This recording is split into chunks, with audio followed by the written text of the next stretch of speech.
까미는 소설 페스트를 통해서 전염병으로 고통받는 도시에 대해서 묘사를 하면서 이 모든 사람들이 전염병 앞에서 고통받는 현실에서 이 고통받는 사람들에 대해서 연민하지 못하는, 긍휼히 여기지 못하는 종교와 권력을 비판합니다. 타인의 아픔에 무관심한 신앙은 공허한 메아리일 뿐이라고 경고합니다. 타인의 아픔에 공감하지 못하고 오히려 타인을 공격하는 것을 과연 신앙이라고 말할 수 있는가라고 묻습니다. 하루에 124명이 목숨을 잃는 그런 참혹한 현실 앞에서 파늘로 신부가 이렇게 설교합니다. 오늘 페스트가 여러분에게 관여하게 된 것은 반성할 때가 왔기 때문입니다. 사악한 사람들이 떠는 것은 당연한 일입니다. 쓰나미가 왔을 때 예수 안 믿어서 그 사람들은 죽었다고 설교하는 것과 아주 유사합니다. 하루에 124명이 죽어가는 현실 앞에서 그들에 대한 연민의 마음보다는 그들을 죄가 많아서 죽은 거라고 정죄하고 있는 이 설교에 대해서 의사인 베르나르 리유가 이렇게 반박합니다.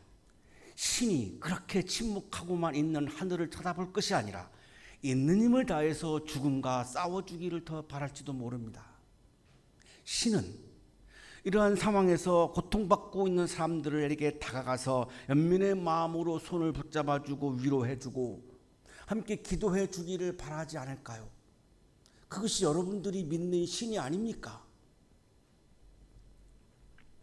이분은 신부가 아니고 의사이고 또 신을 잘 믿지도 않는 사람이지만 오히려 그 신의 마음을 오히려 신부보다 더 정확하게 대변하고 있다는 것이 놀라운 사실입니다. 오늘의 우리들의 질문은 타인의 고통을 외면하는 신앙이 가능할까요? 타인의 아픔을 공감하지 못하는 것을 우리는 신앙이라고 말할 수 있을까요? 타인의 약점을 잡아서 공격하는 것을 우리는 신앙이라고 말할 수 있을까요? 그렇다면 하나님께서는 우리들의 아픔과 눈물에 대해서 외면하시는 분인가요?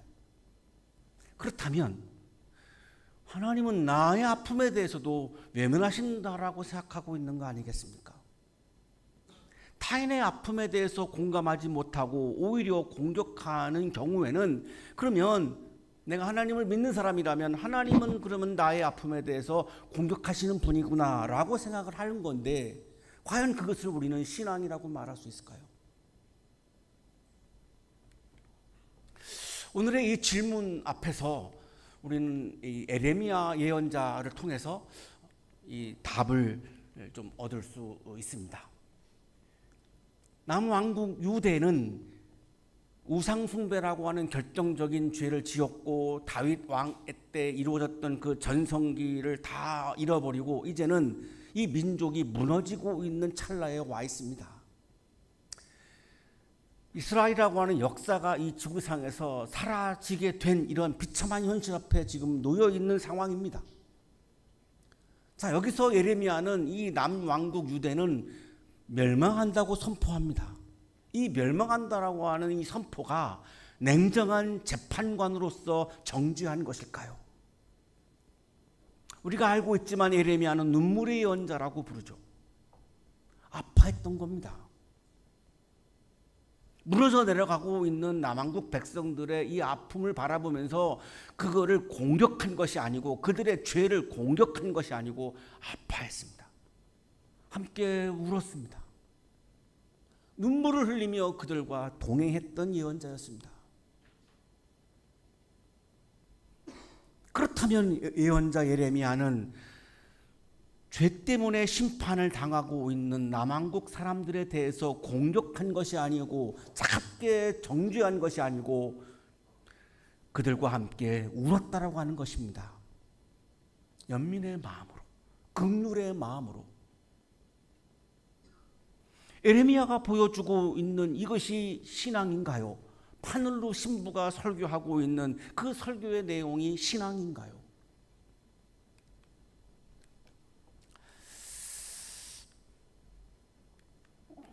잘 안 넘어가는데요.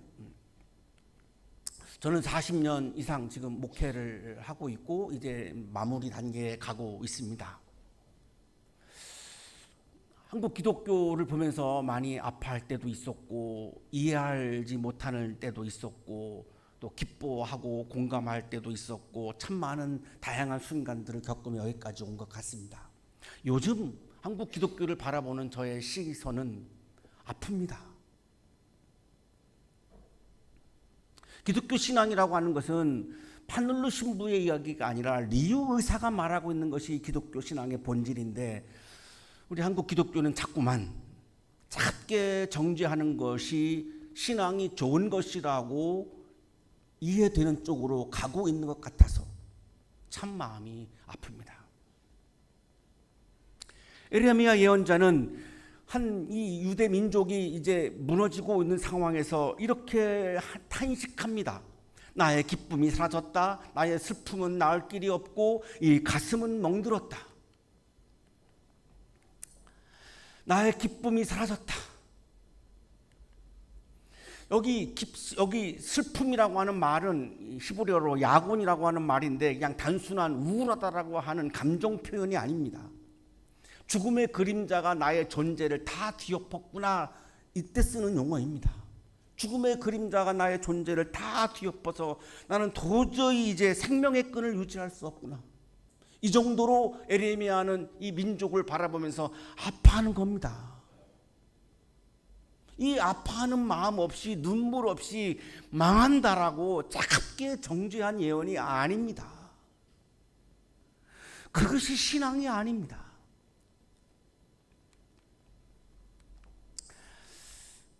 에레미야 가슴은 멍들었다라고 표현하고 있는데 항아리가 금이 갈 때 쓰는 표현입니다. 항아리에 금이 가는 것처럼 에레미야의 이 마음은 산산조각이 나고 있다는 겁니다. 예언자이기 전에 하나의 인간으로서 이 민족의 한 구성원으로서 하나님의 말씀을 전해야 되는 이 예언자로서 이 백성의 상처를 자신의 상처로 끌어안고 에레미야 자신도 지금 무너지고 있는 겁니다. 나는 의롭고 너는 죄냐라고 하는 차원에서 유대 민족을 정죄하고 있는 게 아닙니다. 아파하고 있는 겁니다. 그러면서 에레미야 예언자는 이 백성들의 울부짖는 고통의 소리를 듣습니다. 아파하는 사람들에 대한 예민한 마음이 있는 거죠. 아파하는 사람들에 대한 고통받는 사람들에 대한 감수성이 있는 거죠. 그래서 이게 들리는 겁니다. 저 소리 가련한 나의 백성, 나의 딸이 울부짖는 저 소리 먼 이국 땅에서 들려온다. 나의 딸이라고 말하죠. 딸을 어떻게 정죄하겠습니까? 딸의 아픔을, 딸의 고통을 함께 느끼고 지금 고통을 자신도 느끼고 있는 거죠. 먼 이국 땅에서 들려온다. 놀랍습니다. 여기서 먼 이국 땅은 바빌로니아를 말하죠. 아직 포로기가 안 왔습니다. 지금 멸망하기 전이죠. 이 멸망한 다음에 포로로 끌려가고 70년 동안 포로 생활을 하죠. 목사님 이거 잘 안 넘어가요. 지금 앞당겨서 에레미야 예언자는 지금 앞으로 전개될 이 울부짖음의 소리를 앞당겨서 지금 메아리로 듣고 있는 겁니다. 어떻게 이것이 가능할까요? 아파하는 사람들에 대해서 이 아픔에 공감하고 그거를 연민의 마음으로 바라볼 때 나타나는 사건입니다. 미래의 백성들이 울부짖는 소리를 지금 앞당겨서 들을 정도로 에레미야는 남한국 백성들에 대해서 연민의 마음으로 바라보고 있고 긍휼히 여기고 있고 그 애정과 그 연민의 마음의 표현이 나의 딸이라고 하는 표현을 쓰고 있는 겁니다.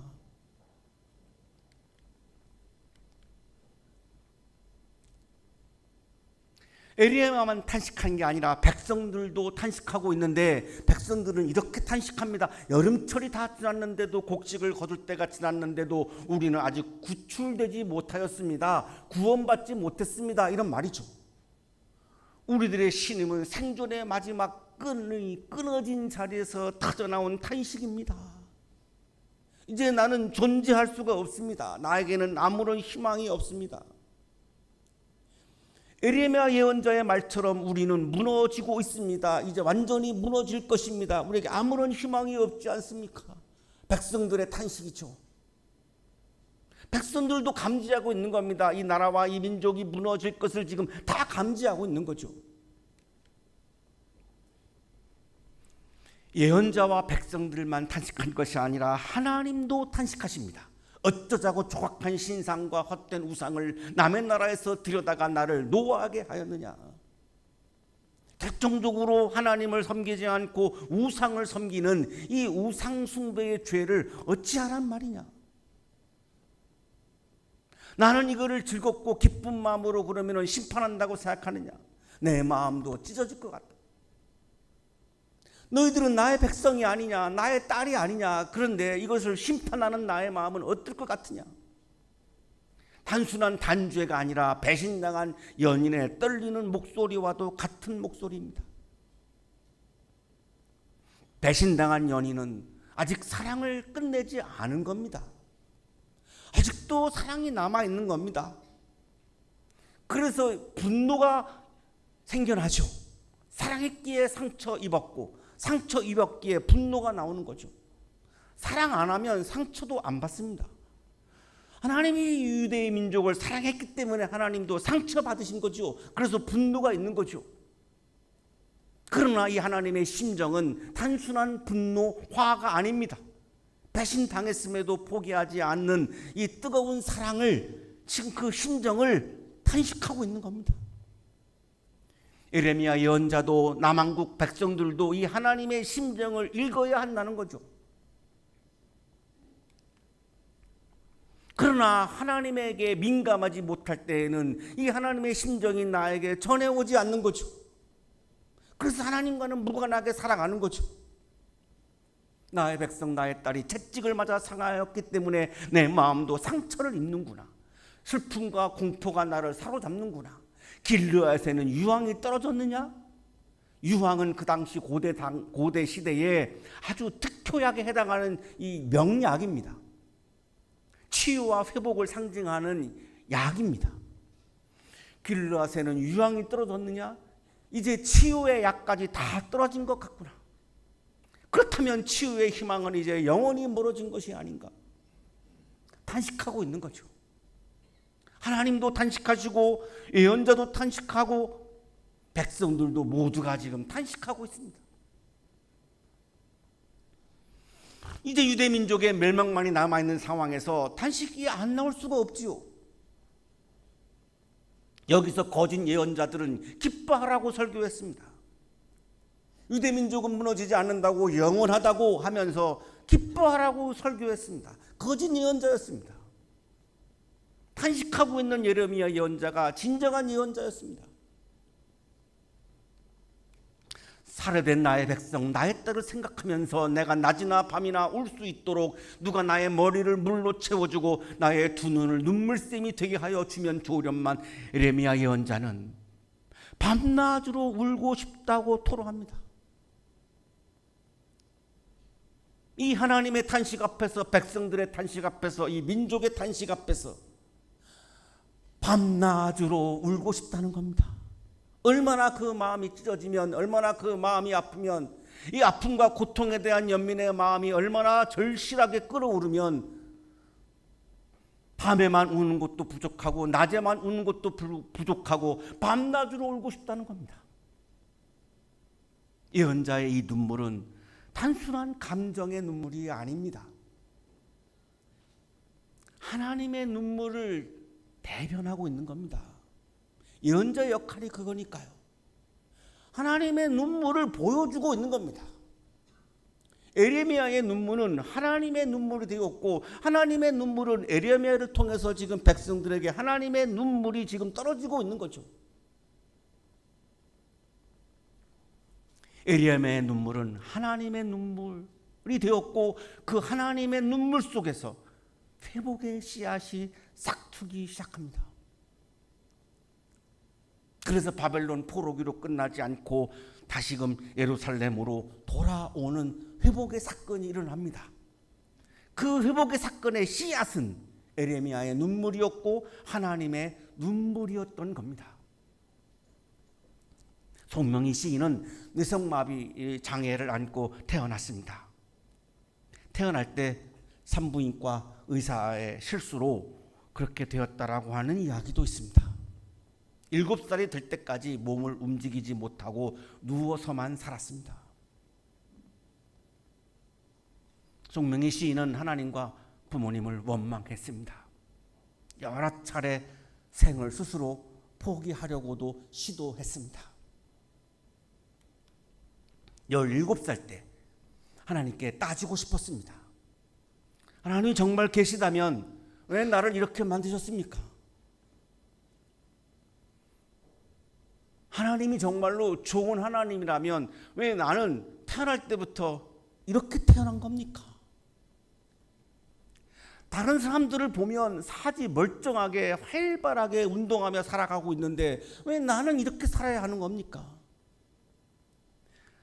내가 무슨 죄가 많아서 이렇게 하시는 겁니까? 이때 세미한 음성을 듣습니다. 명희야, 내 몸이 온전했더라면 내가 나를 알았겠느냐? 두려워 말아라. 내가 너와 함께 할 것이다. 놀라지 말아라. 나는 내 하나님이니라. 내가 너를 굳세게 하리라. 참으로 너를 도와주리라. 참으로 나의 의로운 오른손으로 너를 붙들리라. 송명희 시인은 울면서 눈물로 하나님께 따질 때에 하나님의 이 음성을 세미한 음성으로 들으며 하나님의 눈물을 느꼈습니다. 하나님은 나를 정말로 사랑하신다라고 하는 확신을 갖게 되었습니다. 그 하나님께서 영감을 주십니다. 하나님의 눈물의 그 징표가 하나님이 주신 영감입니다. 그 하나님의 영감으로 시를 쓰기 시작했습니다. 200편이 넘는 찬송시를 썼고 20권이 넘는 시집도 내었습니다. 지금 이제 60대를 살고 있습니다. 그녀의 대표작 중에 하나가 공평하신 하나님입니다. 나 가진 재물 없으나, 나 남이 가진 지식 없으나, 나 남에게 있는 건강 있지 않으나, 나 남이 갖고 있지 않은 것 가졌으니 공평하신 하나님이 나 남이 없는 것을 갖게 하셨네. 하나님의 눈물을 나에게 떨어뜨려 주셔서 그 눈물을 통해서 나에게 영감을 주셨고 남들이 하지 못하는 이 아름다운 찬송시 200여 편을 쓰게 하셨고 시집 20권이 넘는 시집을 쓰게 하셨고 세계를 다니면서 간증하게 하셨고 남들이 하지 못하는 사명을 나에게 주셨습니다 라고 고백합니다.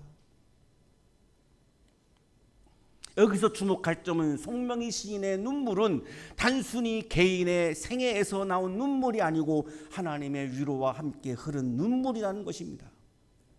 송명희 시인의 눈물은 하나님의 눈물이 되었고 하나님의 눈물은 송명희 시인의 삶 속에 떨어진 겁니다. 에레미야의 눈물이 하나님의 눈물이 되었고 하나님의 눈물이 남왕국에 떨어진 것처럼, 그래서 희망의 씨앗이 싹트기 시작했던 것처럼,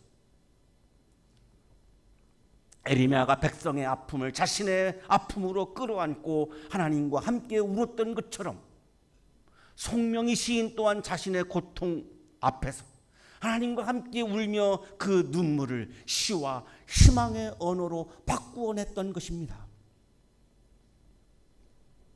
이것이 신앙입니다.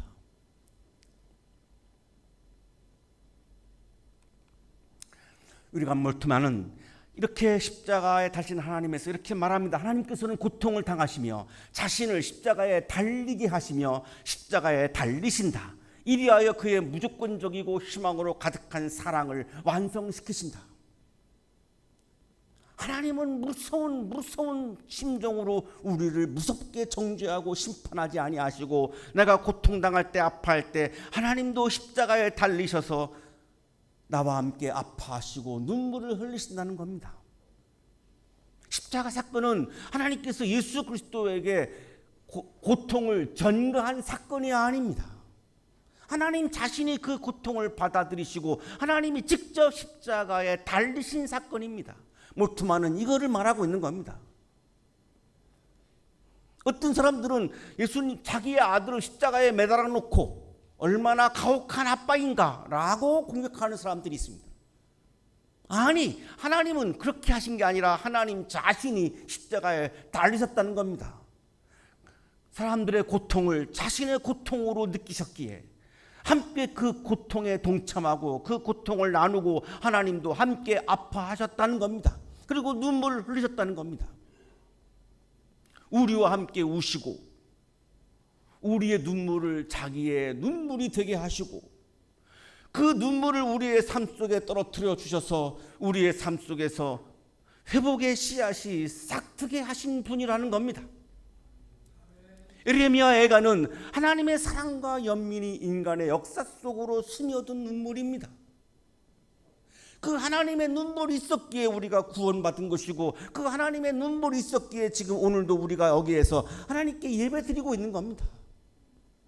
하나님이 눈물이 없었다고 한다면, 정죄했다면 우리는 이미 이 세상 사람이 아닙니다. 그런 하나님을 믿고 예배하는 우리 기독교인들이 아파하는 약자에 대해서, 타자에 대해서 공격하고 혐오하고 배제하는 것은 기독교 신앙이 아닙니다. 하나님이 그런 분이 아닌데 그럼 하나님도 그렇게 하라는 말입니까? 예레미야 눈물은 단순한 인간적인 비탄이 아닙니다. 고통받는 백성과 함께 하시는 하나님의 사랑의 눈물입니다. 우리의 눈물 속에서 하나님께서는 함께 울고 계시고 그 눈물은 회복의 시작이 됩니다.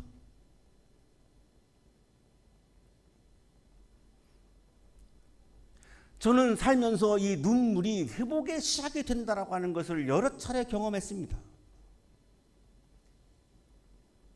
한 가지만 소개하면 30년 전에 저는 여자 고등학교에서 교목실장을 했습니다. 전교생의 40%가 결손가정의 아이들이었습니다. 아빠가 없거나 엄마가 없거나 부모님이 다 없거나 이 결손가정입니다. 수업을 하는데 한 아이는 영실조로 기절을 했습니다.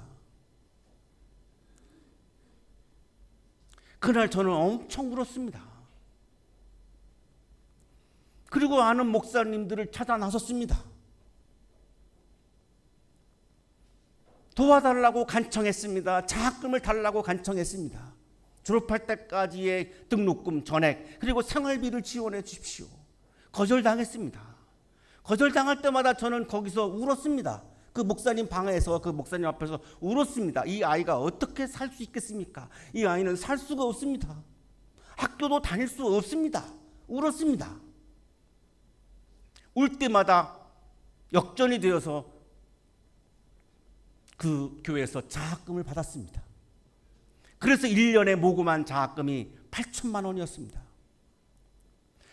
한 번만 주신 게 아니라 그 아이가 졸업할 때까지니까 매해 그렇게 해서 8천만 원의 장학금이 들어왔고 종교 안 따지고 성적 안 따지고 이 결손가정 아이들에게 전액 장학금을 지불했습니다. 울면 되는구나, 제가 경험한 진리입니다. 아시고 계시지만 저는 6명의 여성에게 사랑의 고백을 거절당했습니다. 데이트도 한 번 못 해보고 7번째 여자 만난 여성의 앞에서 울었습니다. 저 7번 거절당하면 저 살 수 없습니다. 저 죽을 겁니다. 지금 이 자리에서 헤어지는 순간 다시 저 못 볼 겁니다. 저는 죽을 거니까요.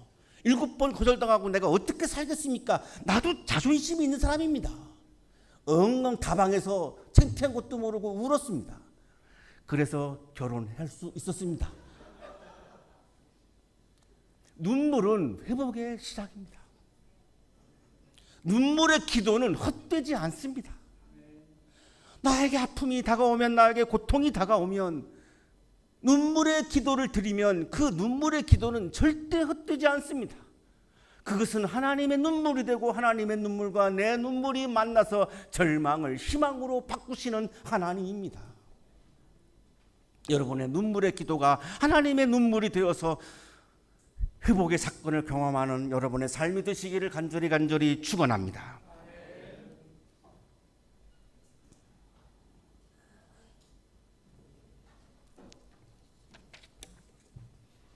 주님, 기쁨이 사라지고 가슴이 멍들 때에도 우리를 외면하지 않으시고 함께 우시는 하나님을 믿습니다. 에레미야의 눈물과 아파하는 사람들의 눈물 속에 함께 하신 주님, 우리의 눈물을 또한 주님의 눈물과 만나 회복의 강물이 되게 하소서. 예수 그리스도의 이름으로 기도하옵나이다.